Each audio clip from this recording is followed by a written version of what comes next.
आपल्यासोबत संवाद साधण्यासाठी मनसे नेते संदीप देशपांडेजी आहेत. देशपांडेजी, खरं तर तुमचं TV9 मराठीमध्ये स्वागत आहे. आपण एक मोठं विधान केलं पत्रकार परिषद घेऊन, परप्रांतीयांना जमीन विकू नका, आम्ही तसं आव्हान करतो, त्याबाबत काय सांगाल? बघा, आपल्याला माहीत असेल तर डावोसमध्ये मागच्या वर्षी मुख्यमंत्री देवेंद्र फडणवीसांनी तिसऱ्या मुंबईच्या विकासासंदर्भातले करार केलेले आहे.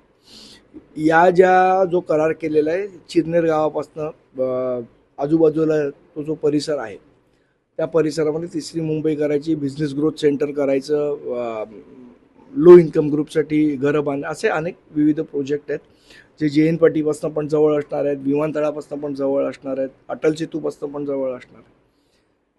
अतिशय मोठी डेव्हलपमेंट ही या ठिकाणी येणाऱ्या काही वर्षांच्या कालावधीमध्ये होणार आहे. पुढच्या दशकामध्ये कदाचित सर्वात मोठा हब, बिझनेस ग्रोथ हब हा या रायगड जिल्ह्यामध्ये असेल. तर माझी इथल्या स्थानिक भूमिपुत्रांना विनंती आहे, या जमिनी तुमचं ॲसेट आहे, या जमिनी सोनं आहे. हे तुम्ही आत्ता परप्रांतीय लोक जे इथे येत आहेत, जमिनी विकत घ्यायला बघतात, त्यांना त्या विकू नका. या संदर्भातली जनजागृती आमचे सर्व पदाधिकारी आम्ही आजूबाजूच्या सगळ्या गावांमध्ये जाऊन या संदर्भातली जनजागृती करणार आहोत. तुमच्या जमिनी विकू नका, कारण यापुढे याला खूप वाव मिळणार आहे. आज जे काय षडयंत्र चाललं आहे की या जमिनी शेतकऱ्यांकडनं आत्ता विकत घ्यायच्या आणि नंतर दाम दुप्पट भावाने सरकारला द्यायच्या, मला असं वाटतं हे षडयंत्र रोखण्यासाठी म्हणून जनजागृती करण्याचं काम आम्ही निश्चितपणे करू. खरं तर मनसे आपण पाहतो की टोलसाठी अनेक दिवसापासून वारंवार जे मुद्दे ते चर्चेत आणते, मात्र काही दिवसांपूर्वी आदिती तटकरे या देखील त्या अडकल्या होत्या. त्यानंतर देखील मनसेने आता टोलसाठी पवित्र हाती घेतला होता खारपडाचा, मात्र तो देखील अपयशस्वी ठरला असं म्हणायला काही हरकत नाही, कारण की हा रोखण्यात आला होता. काय वाटतं, खारपडा टोल अद्याप वसूल सुरू आहे? याच्यामध्ये जर अपयशी कोण ठरलं असेल तर ते सरकार ठरलंय.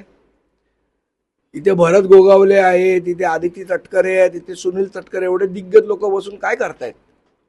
जर हेच लोक अडकत असतील, साधं तटकरे आता एवढे वर्ष इथे खासदार आमदार राहिलेले आहेत, त्यांच्या माणगाव कोलाडच्या इथला जर रस्त्याचा बायपास होत नसेल तर याची लाज आम्हाला वाटली पाहिजे का तटकरेंना वाटली पाहिजे? हा महत्वाचा प्रश्न आहे. टोलसाठी पुन्हा मनसे पाऊल उचलणार खारपडा? आमचा संघर्ष आम्ही कधीच बंद केला नव्हता, आमचा संघर्ष नेहमी चालू आहे. सरकारने पण त्या संघर्षाला प्रतिसाद दिला पाहिजे, लोकांनी प्रतिसाद दिला पाहिजे, हा महत्त्वाचा विषय आहे. एक शेवटचा प्रश्न, नवी मुंबई आंतरराष्ट्रीय विमानाला दिबा पाटील नाव देण्याचं आव्हान सरकारनेच केलं होतं, मात्र अद्यापही ते नाव मिळत नाही. मला असं वाटतं ह्याच्यामध्ये आत्ताही काल सुप्रीम कोर्टाचा जो निर्णय आला त्याच्यामध्ये त्यांनी स्पष्टपणे म्हटलं की याच्या संदर्भातली भूमिका सरकारने घ्यावी. सरकारने सांगावं. इथले आमदार म्हणाले होते की दिबा पाटलांचं नाव नाही दिलं तर राजीनामा देऊ, तर राजीनामा तरी द्या, नाही तर नाव तरी द्या.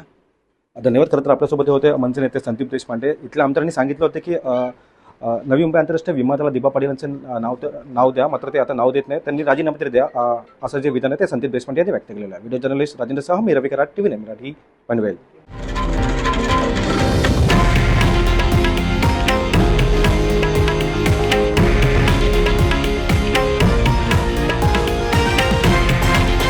हे आहे देशातील नंबर 1 न्यूज नेटवर्क आणि आपण पाहत आहात TV9 मराठी, एकमेव.